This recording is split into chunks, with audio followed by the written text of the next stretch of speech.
Good afternoon, and welcome to BIMA, the year in review, the brand perspective. On behalf of the Chamber and BIMA, we hope that you're all enjoying this fall and looking forward to the holidays.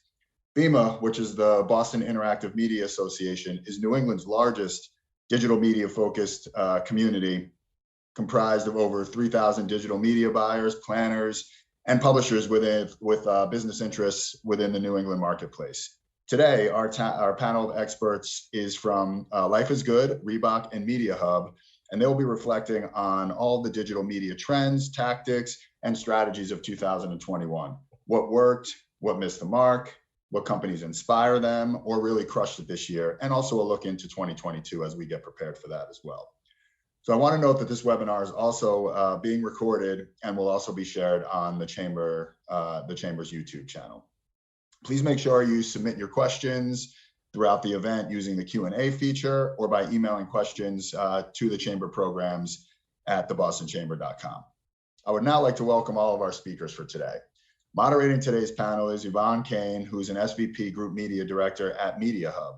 Truly understanding the hearts and minds of consumers is Yvonne's passion. With 16 years in media, she has worked across a large breadth of categories and has made it her mission to ensure that advertising is an inclusive place and specifically invests in diversity-owned and diversity-targeted media. Yvonne sits on the DEI Executive Committee at Media Hub and is also one of Adweek's 2021 Media All-Stars. Also on today's panel is Kay Pancheri, who is the Vice President of Brand Marketing at Life is Good. And Kay is known for her ability to uncover the deeper purpose of a business and also translate it into an effective brand strategy. She specializes in the intersection between culture and purpose and creativity, leading cross-functional teams to deliver influential marketing efforts that really resonate closely with consumers, that accelerate business, and that make the world a better place overall. Before joining Life is Good, Kay spent 15 years leading advertising efforts at two internationally awarded agencies, MullenLowe and Fallon.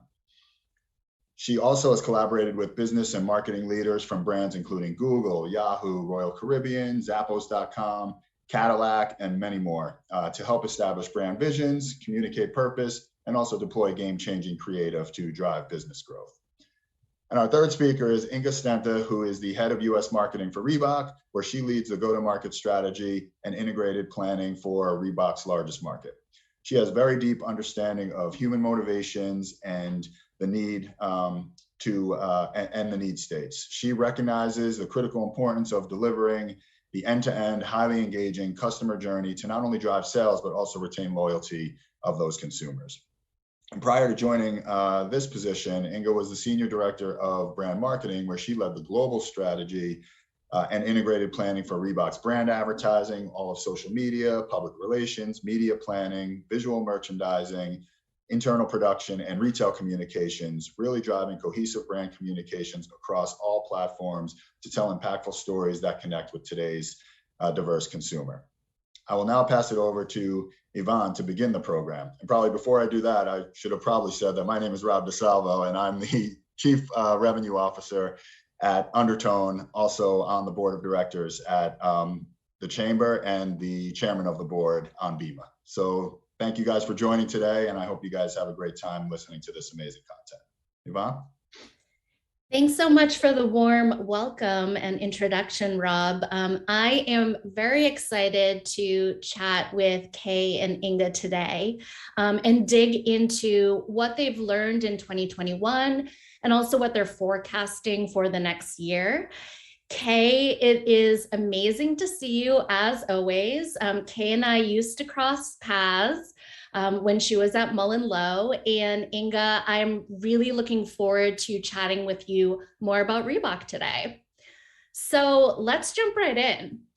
With the hurdles of the past year in mind, of which there were many, many, as we all know of, as your brands were stepping into 2021, what would you say were some of the trends and strategies that you expected to take over or continue from 2020?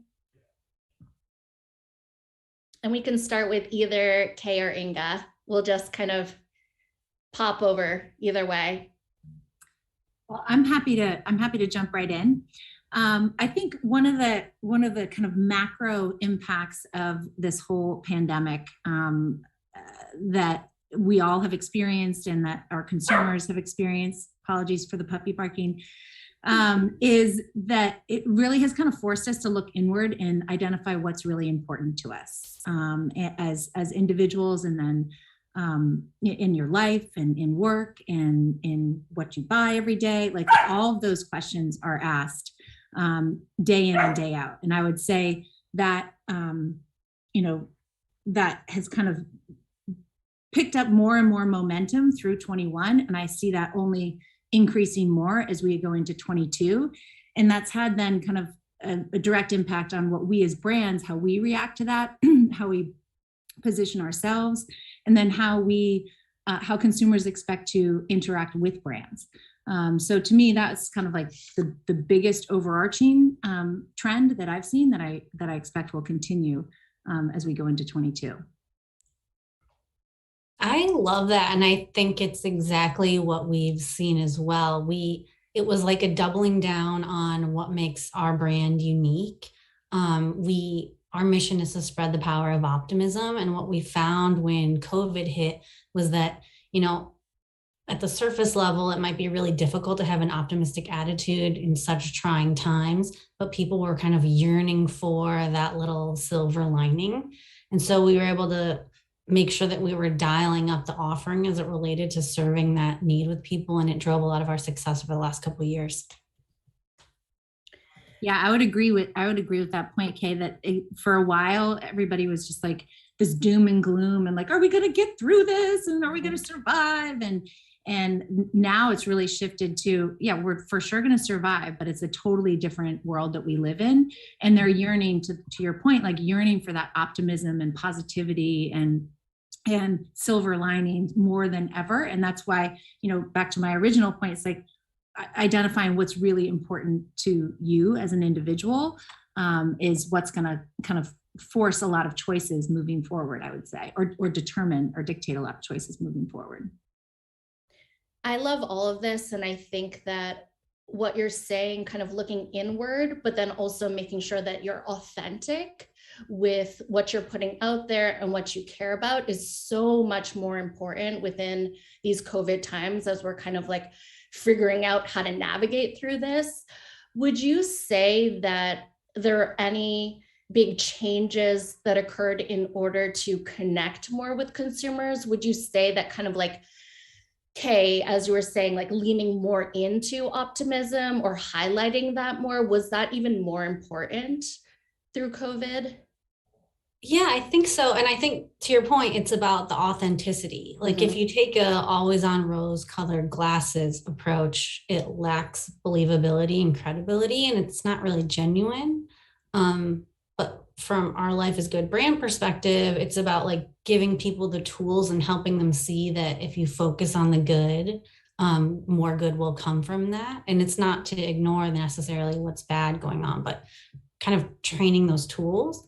And I think that's what consumers are looking for. And this starts to go into a deeper conversation around brand purpose and brand values and living into those in a way that, is consistently adding value with that consumer base and is like a purpose authentically lived through the brand rather than just something that exists on paper for the marketing team to point to every once in a while.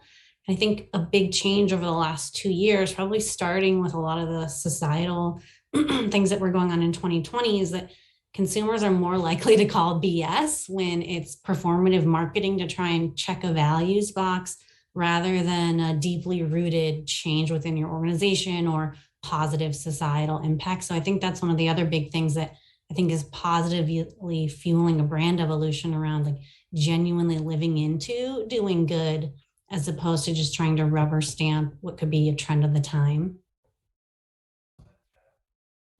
I would say completely agree that consumers are incredibly savvy, even more so than ever before, and they will completely call brands out on BS. Would you say, Inga, that there were any shifts at Reebok in order to connect more with consumers during this time?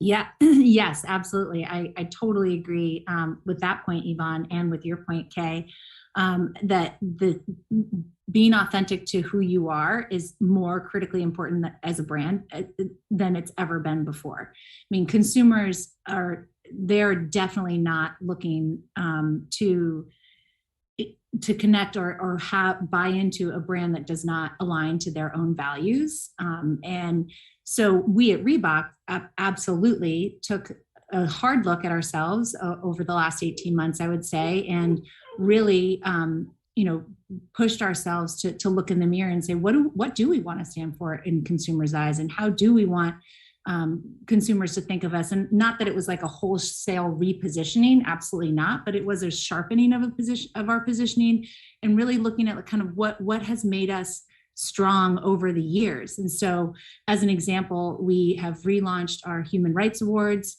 which kicked off this year, first time in over a decade that we've had them. We're really recognizing people and individuals that are having meaningful impact in the fight against racism.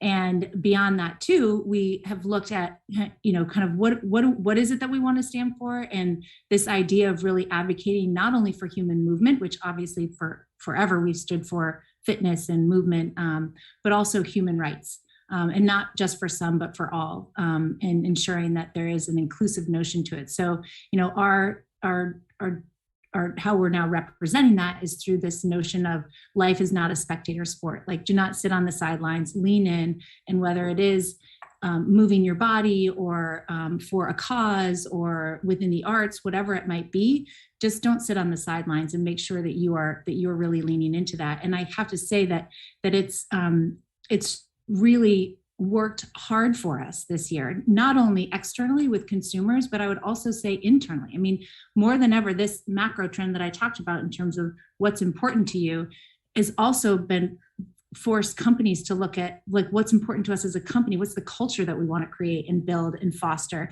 inside our four walls that then kind of permeates outside, so that, to your point, Kay, this idea of authenticity is being lived not only in the day-to-day, like 9-to-5 work that we're doing, but also, when we show up on Instagram or wherever else we might be trying to represent the brand. So that's a long way of saying yes. Reebok has certainly seen and adjusted kind of who we want to be as a brand and what we want to mean to consumers this year as a result of all of this that's happening in the world. I absolutely love that. Life is not a spectator sport. That is something that we should all live by. So I love that the brand stands for that. At Media Hub, we do a ton of research around consumer insights. And I would say that 60% of consumers, just a few stats to just throw out there, 60% of consumers want to buy from a brand that takes a stance. And 90% of multicultural consumers want to buy from a brand that aligns with their same values. So this is so incredibly important now.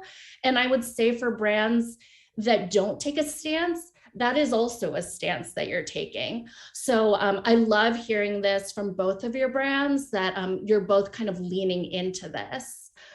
I would say that alongside kind of connecting with consumers and making changes throughout COVID because of this, would you say that there were any other large strategic company shifts that both of your brands made in COVID? And do you see any of these strategies continuing on beyond COVID? I can touch on that one. So yes, and really drafting off the earlier part of this conversation, we've really taken this time to double down on having a consumer-centric approach to the entire organization, starting with our offering, taking a more like personalized and customized approach to not only developing graphics that draft off cultural trends of the moment.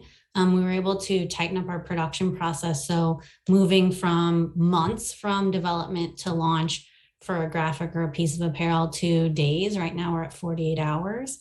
So really being able to like play into what kind of optimism do people need at this given moment. And then So like centering them as it relates to like, how can we best add value in those moments? And then we're also playing with some new AI tools so that since we have this broader offering, and Inga, I'd be interested to hear what you think on this too, with the broader offering, how do we avoid the trap of the site being harder to navigate? And so we're introducing new tools that are kind of using data to help populate and merchandise in a way that we think will best show you what you want to see from us. So kind of taking that dual approach. So we're not overwhelming, but we're giving them exactly what we think they want at this particular time. And that's something that we introduced over the last couple of years, but we're going to continue with because it's been so successful. Yeah, I one of the themes that I had been thinking about coming into this conversation was around personalization. And so I think that's exactly what you're talking about. Like, this consumer is definitely demanding more of exactly what they want. And so that's something that, we've got these AI tools, like we're all trying to get smarter with how we're building that consumer journey to give them what they want, so that they aren't being served the random like men's t-shirt when I haven't bought a men's t-shirt in however many years, so that they can get exactly that, not only the products that they want, but the content that they want and when they want it. All of that is going to be increasingly more important. I would say you had asked the question, like other shifts that have happened. The consumer is exactly right, like where you start. And for us, we did take a hard look at our consumer and really are focused on that consumer. Sorry, puppy. That is making sure she's not eating a cord. That consumer. Sorry, for those of you that are listening, I have a new puppy, if I didn't say that already. So I'm slightly distracted because she's not sleeping right now. So it looks like she's getting close though. And hopefully she'll make an appearance because she's super, super cute. I can definitely make that happen near the end.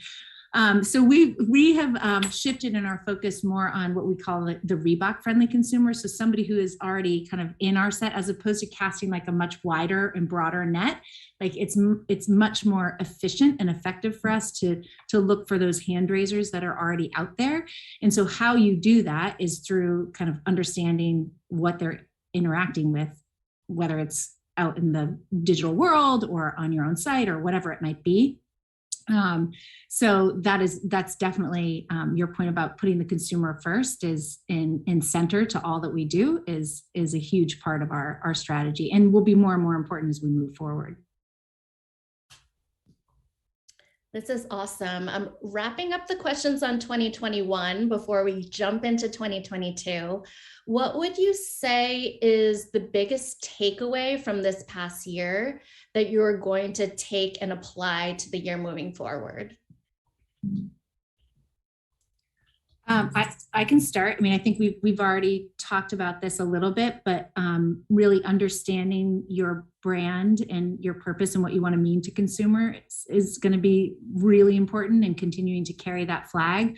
But then also building those authentic relationships, both with those that can help represent your brand, like influencers. We have a whole new influencer strategy that we kicked off at the beginning of the year that I expect we'll continue to build on. And it is really finding both those like macro as well as kind of the micro, more transactional influencers that really align with your brand values and what you want to represent, because then that then further validates kind of how you're trying to position the brand with consumers outside of your own sphere and your own world. So to me, that's going to be a big piece of it. And then this notion of building these direct relationships with consumers. So, we talk about personalization, but really building that database as the cookie world is going away. Like it's going to be more and more important to have those direct relationships with consumers and being able to give them that personalized experience that they expect from brands. Ditto. I'm just kidding. I mean, yes. I feel like you and I are going to have to sidebar after this because it's exactly the same conversations we're having here. And I think the only thing I'd add is that for a company that at a surface level sells t-shirts, and I'm quite new to Life is Good, I only started in June, really uncovering the nuance and the emotional triggers that attract people to the brand has been really interesting and exciting for me, and finding that intersection of how we do good in the world at a very top level, we donate 10% of our profits to our kids foundation with, the optimistic graphics and the fact that it's a t-shirt or a sweatshirt that's soft. Like, how do all these things kind of come together in a cohesive and compelling articulation about the brand to attract a new audience? We have a very loyal customer base, but frankly, they're like incredibly homogenous. So my job now is to figure out, how do we take all those things that's like our special sauce and use that to not necessarily abandon our loyalists. We like love them, but take the things they already know and love us for and use it to attract that new audience. So that'll be the nut I'm trying to crack over the next 12 months. Yeah, and the last thing I would just add, and you touched on this, Kay, is the importance of data and understanding kind of what works and what doesn't. Like, that's just, I mean, it probably goes without saying, but I feel like it, especially within the digital space, it's so much easier to understand and track like how things are performing, whether it's content or products or whatever it might be. But having those measures and really understanding kind of what it is that you're trying to achieve and then tracking whether or not it's working is going to be even more critical. This is awesome. So as we get into 2022, we've talked about personalization. We've spoken about needing to make sure that we're authentic with consumers. As we look to 2022 with optimism, what would you project are going to continue to be the needs of consumers in the next year? Some of the themes we're talking about are around emotional health and wellness, having that greater sense of purpose, whether it's, in your life or in your job or whatever you're spending your time doing. And the other thing I'm starting to like twirl around with is the idea of like putting the unity back in community.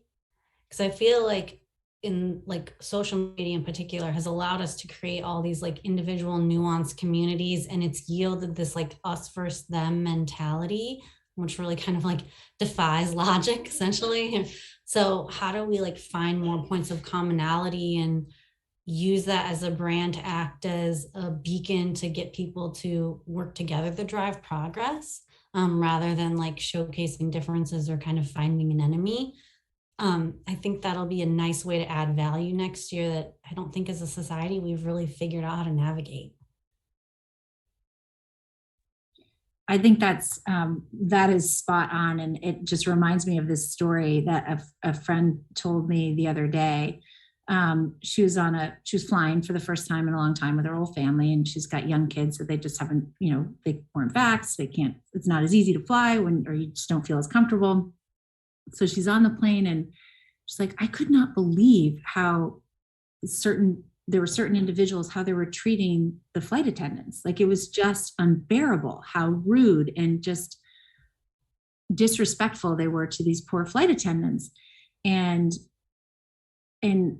she said, it just made me think like there's this, COVID has had this impact. You're either going one of two ways. Either you are like continuing to create that divide, to your point of creating these little microcosms of communities that are us versus them type thing, or you're taking the other approach, which is just like, I'm just gonna like, everything's fine, everything's gonna be okay, and it's like, let's all just like get through this together and be nice to the flight attendant, like she didn't make the rules, she's just enforcing them, and that kind of mentality. And I, one of the notes that I had written down in preparation for this was this idea that consumers are really just living in the now.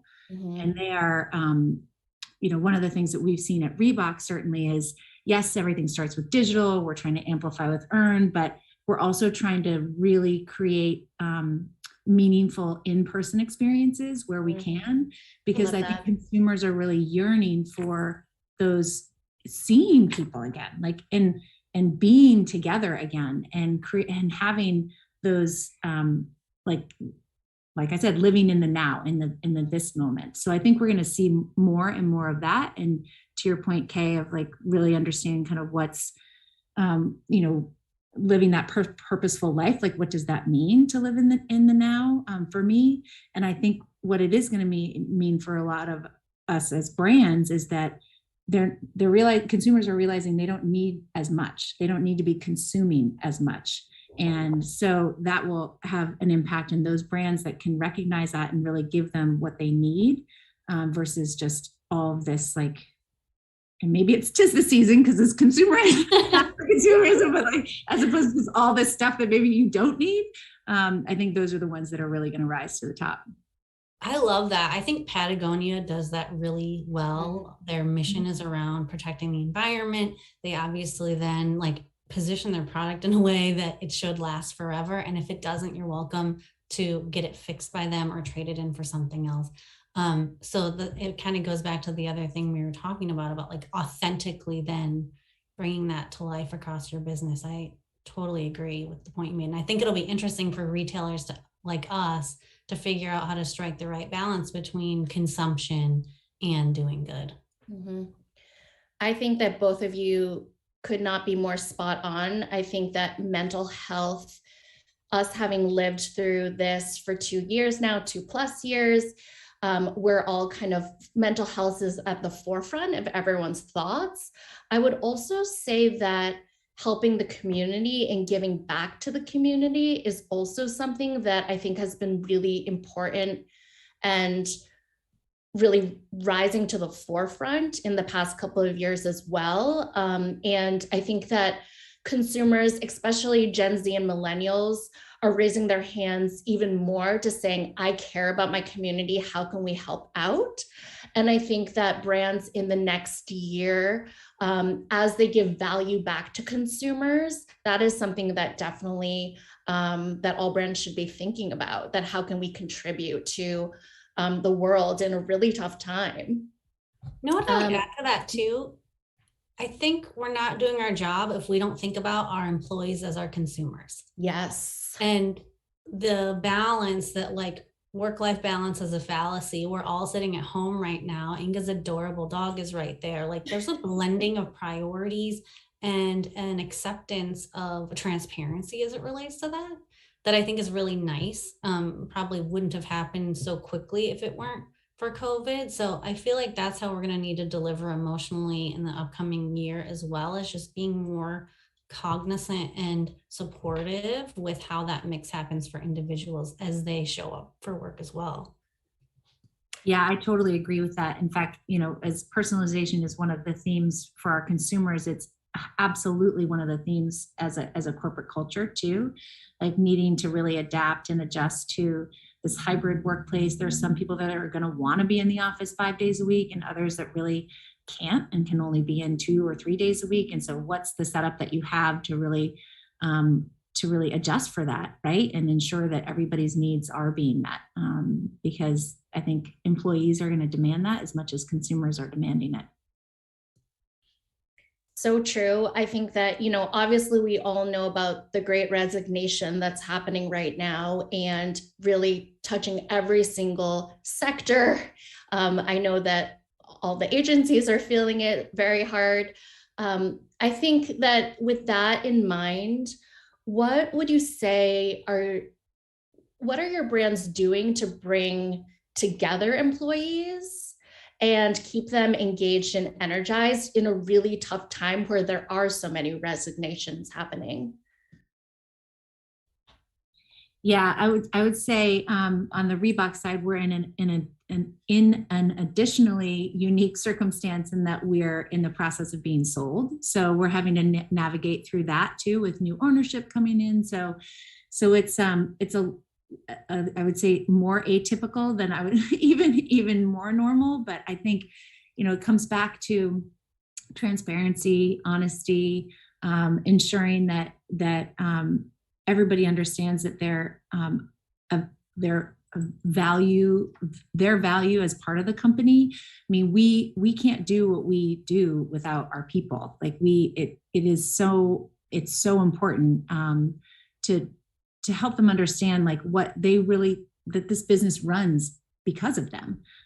So that's a big piece of it, and just trying to continue to create opportunities for them as we go through this. I totally agree with all of that. I think transparency, creating opportunity within the walls so that people feel like they're growing, and dramatic public displays of gratitude have been the theme here. So true. I would also say on top of that, that celebrating diversity and all of the differences of people within the company is also super important.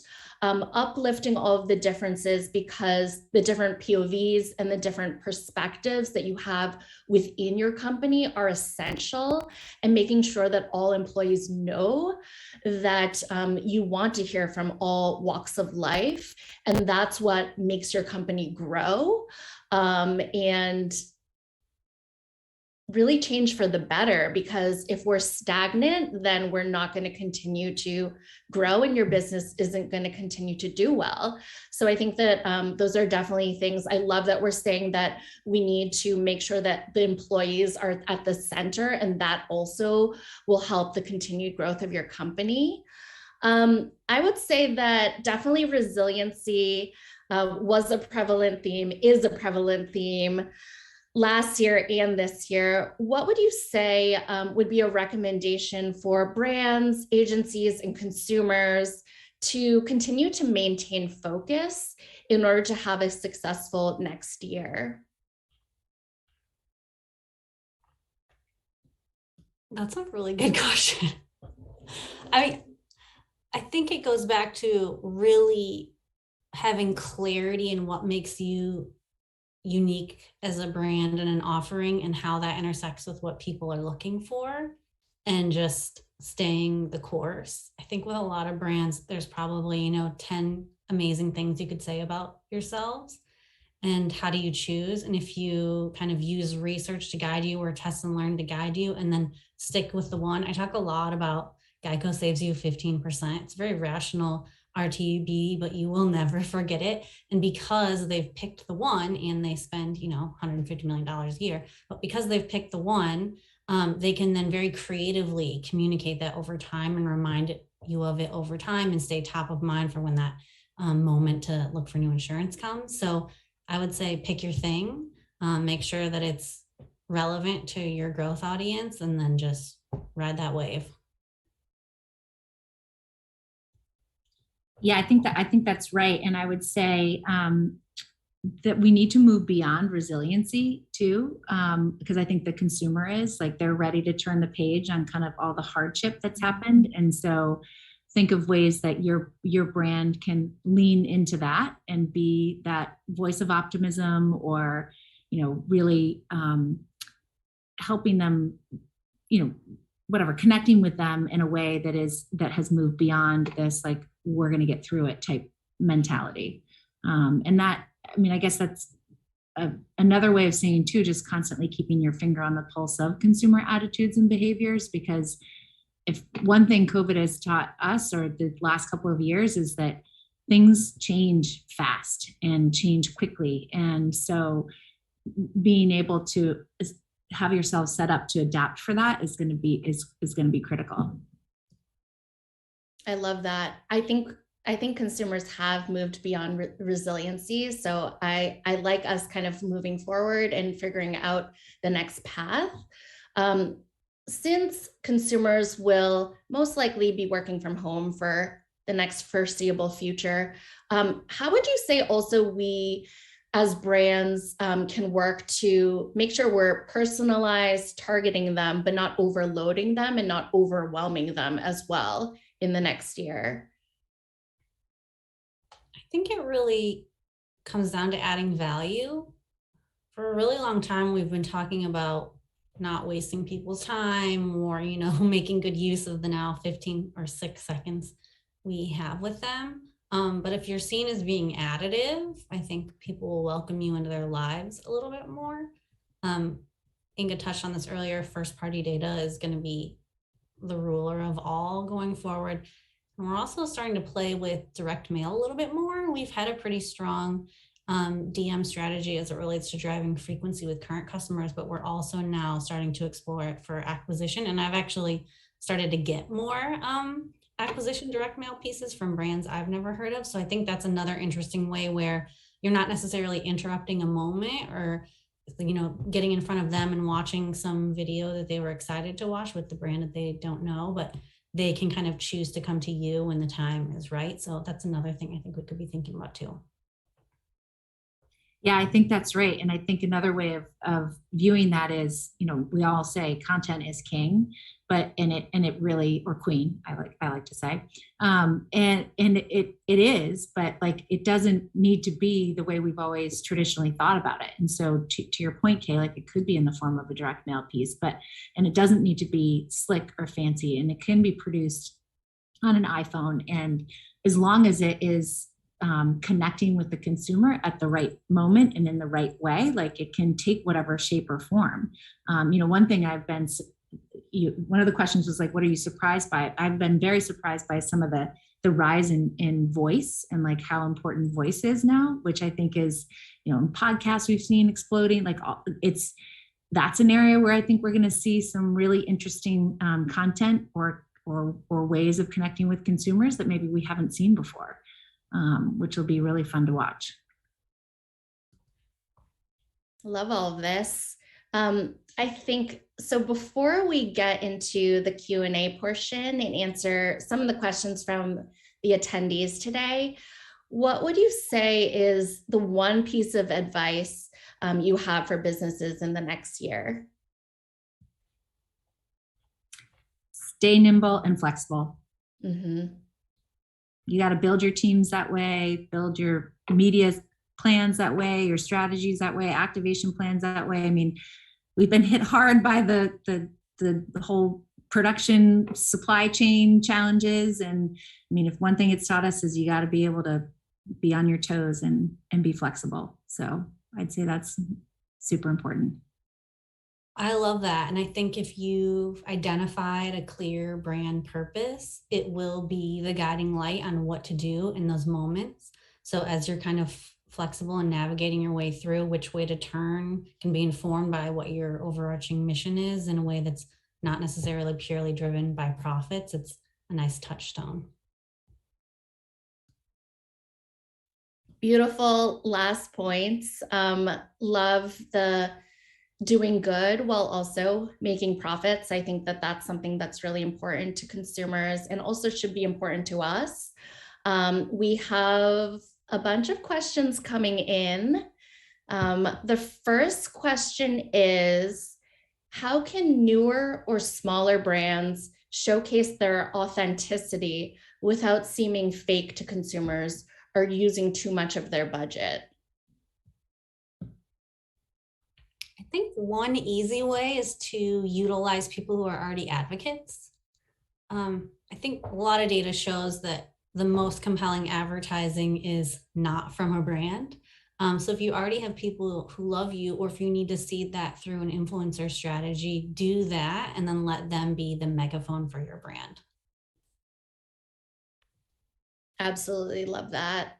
I would say that where you were coming from, Kay, about talking about making sure you have a strong brand mission and sticking to that, while also having the intersection of what are your core consumers, your core advocates, what are they looking for? What do they need? That intersection will be how you provide value to your consumers. And that'll be how you'll create these loyalists and these brand advocates. So I love that. Yeah, and I just to add to that, I don't think, because one of the parts of the question was without spending all your money or your budget, like you don't have to spend it, you just have to be consistent. It just has to be consistent through every action you take as a brand and as an organization, whether it's internally or externally. I mean, I think Patagonia is a good example because, I mean, can't even remember the last time I saw a Patagonia ad, if ever, or marketing, right? Like if they do market, it's to donate to this, whatever, save this mountain or whatever it is that they're advocating for. But I mean, I think you'd be hard pressed to find somebody that doesn't know what they stand for.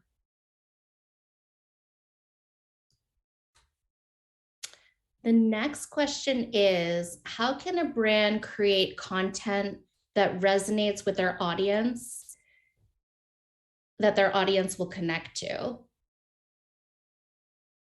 Well, first you have to know what your consumer wants from you, right? Or what they're looking for.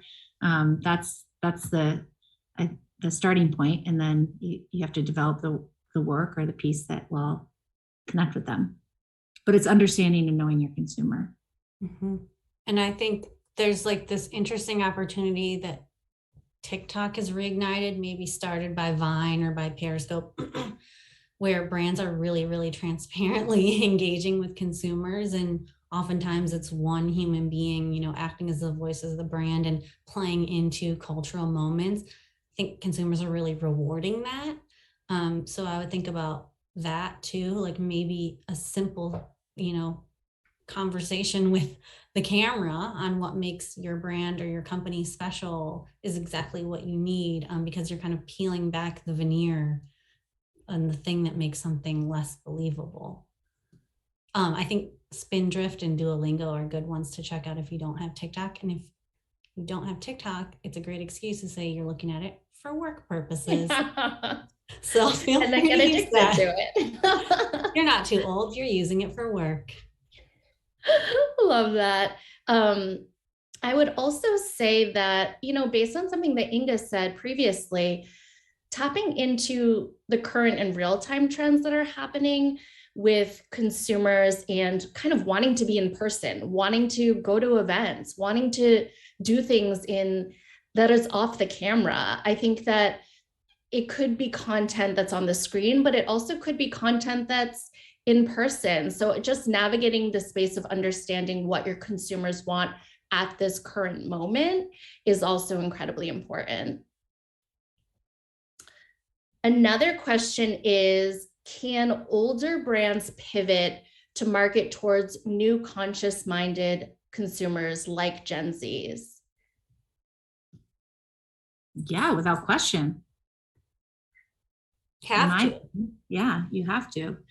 It all depends on what you're trying to, connect with, and what you're trying to get through. But absolutely, I think it doesn't matter the age of the brand. It matters what you're trying to get them to, buy into in terms of a meaning or a purpose. I would also say, because I'm always striving towards a more inclusive and diverse marketing plans for all of our brands, I would also say that for Gen Zers, they're the most multicultural of any generation. And by 2040, the multicultural generation will be at the majority. So I think that in order for older brands to pivot, you also need to make sure you're thinking about these multicultural and marginalized people and how that you can connect with them, but also how you can make sure that you have representation within your content of these people. Another question is, with such a competitive environment, where are you placing bets on media channels for the most efficient ROI? That sounds like a you question. Oh, okay. I'll from my media background, I would say there is so much data out there. If you're not tapping into addressable TV, first-party data, third-party data, that is really where you can pinpoint target your consumer and retarget them. That is just table stakes for what you need in order to reach that core consumer. I would also say that CTV streaming is just, that's where everything is going, has been going because of COVID. I work in linear TV, so I'm sad to say that a lot of people are continuing to cut the cord, but it is true. So I think that the CTV space, in order to reach the Gen Z and millennials, but also the older generations as well, as everyone starts to buy those skinny bundles and cut the cord, that will be something that's incredibly important as well. Anybody else? What she said. Glad I could help out. The next question is, many employees right now are choosing to search for new jobs that better align with their personal goals and values. Along those lines, can you share a bit about how you both got into your current roles? Do you want to go first, Inga? Sure. I mean, I've been with the brand for over 10 years, so it's been a long time, but I would say that when I took my first role with Reebok, it felt like it was the marriage of everything that I loved. So it was working for a brand that has, such history and heritage, and that I grew up with and have loved, and in a space and in a category that I love. I mean, I've always been an athlete and into fitness and health and wellness, and then I get to get paid to do it. It seemed like the marriage of all that I loved and was important to me in my life. And it has been the most amazing 10 years that I've ever had. I mean, I've had so many incredible experiences, and worked all over this world and just had the best time, met so many interesting people. The people are what make it. And the culture. So that's how I landed where I landed. I'm very new to Life is Good. And what attracted me to the brand was that I'd spent the last 15 years working in the agency, helping a variety of brands uncover their purpose and kind of go through the motions and of figuring out that target audience and developing work that would be compelling to that group, oftentimes helping brands expand into a new audience. But there's only so much you can do if you only have a seat at the marketing table. So my clients as CMOs would then go into the bigger rooms and advocate on behalf of the purpose, but it's a lot harder to sell in purpose rippling through an organization that way. So the Life is Good opportunity was kind of like twofold for me. Really exciting to have a seat at that bigger table to help amplify how purpose rolls through, but also a heritage brand, to the earlier question, with in my mind, a lot of built up potential to attract this new audience. It's safe to say that optimism, mental health, and wellness is probably more openly discussed and critical now than ever. So to help this brand play a role in really improving people's lives was really, really exciting to me. And I needed that kind of greater sense of purpose in my job. I was getting exhausted by the grind of the agency thing. And now it's a lot easier for me to connect the lines between how I spend my time every day and the real good that we're trying to do out in the world. That's truly amazing. And I love that both of you so inherently believe in the brands that you work for. And I do think that's really important. I also think that for employees that maybe aren't feeling like they connect fully with their company, I would also give them the opportunity to maybe find and create new roles for them and give them the flexibility to do that. I know that I've done that for myself as well, kind of carving out this DEI path that I also want and I'm so interested in. So I think that also, to our earlier point of being flexible, being nimble, just giving your employees that chance to raise their hand and say, you know what, this is something I'm passionate about and want to step into. A couple more questions. So like Kay touched on earlier, what strategies have you seen are successful in keeping loyal consumers satisfied, but at the same time reaching a newer audience? I think it's all about insights and finding an attitude that unites those two groups and is genuine to what you offer and really leveraging that. I would say insights. Your consumer needs to be at your core. And I don't know if Inga, if you were gonna. Yeah, the same. I think that insights are critical, and then that intersection of the insights with your brand. So it will be nuanced because it won't be the same for somebody who's already bought into you and somebody that you're trying to attract. it will be nuanced, but it needs to have the same DNA, because you have to get back to that, that point of consistency with what your brand represents and the purpose that you're trying to establish. But how you do it might shift depending on who you're trying to reach. I think this goes beyond marketing too, but having like a really thoughtful approach to customer service, because things will go wrong. But how your brand or the person who answers the phone when someone calls reacts in that moment, and whether as a brand or a business you're willing to be generous in that moment, I think helps define your brand overall. Zappos is really good at this. They're kind of known for staying on the phone with people for hours if those people simply want to talk. It's about that investment and having a positive experience regardless of everything else. That's so true. It's those little interactions that mean so much to consumers, and it's what consumers are going to talk about, whether good or bad. So it's important for sure. Last question. Can you share any quick examples of successful campaigns your companies have launched this year?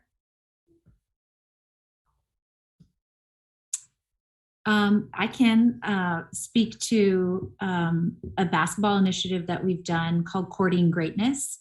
And what we aim to do this season was, instead of looking at individual product drops, because oftentimes it is, and I'm looking because I've got the question mid right here, like it's all about, AI's question mid and the latest drop and what's the story behind that.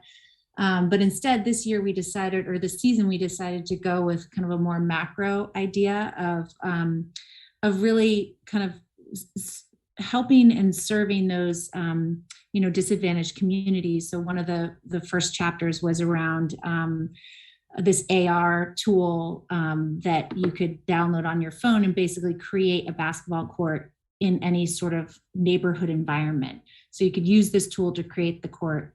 And then chapter 2 was, leaning into AI, who's from Philly, but refurbishing a basketball court down there. And another component was giving to, refurbishing a Boys and Girls Club court in the Atlanta area and giving them all shoes. So really trying to show the marriage of the story behind the product and giving back to the community, and living into our brand values of trying to enable movement and helping people move in whatever way they choose to. So that's an example of a campaign that I'm particularly proud of. I think the team, and hopefully some of them are on this call, did an amazing job, super creative, and really meaningful impact on these communities.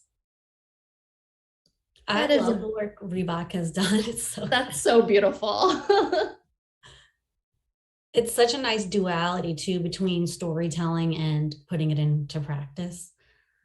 For Life is Good, we recently launched a holiday campaign with one of our newest partners, the Dr. Seuss Enterprises. So for the holidays, we launched How the Grinch Stole Christmas, collaborative book integration. And what I thought was really interesting about it, we choose kind of whether we want to amplify a partnership, whether we think it'll have a halo over our brand or vice versa. And the idea of maybe the most infamous pessimist, the Grinch, choosing optimism, which he does end up choosing at the end of the book, and then, choosing to kind of step into the world of optimism, life is good, was really interesting. So we used him as a tool and like a beacon to the brand to get in front of audiences that I think either haven't thought about us for a really long time or maybe don't know us at all, and use it to expand our social strategy to reach younger audiences. It was our intro into TikTok, but really kind of playing into the fact that he's such an unlikely optimist and what does that look like? And then from a social standpoint, taking that even a little bit further and saying, what if he ended up being an influencer for optimism?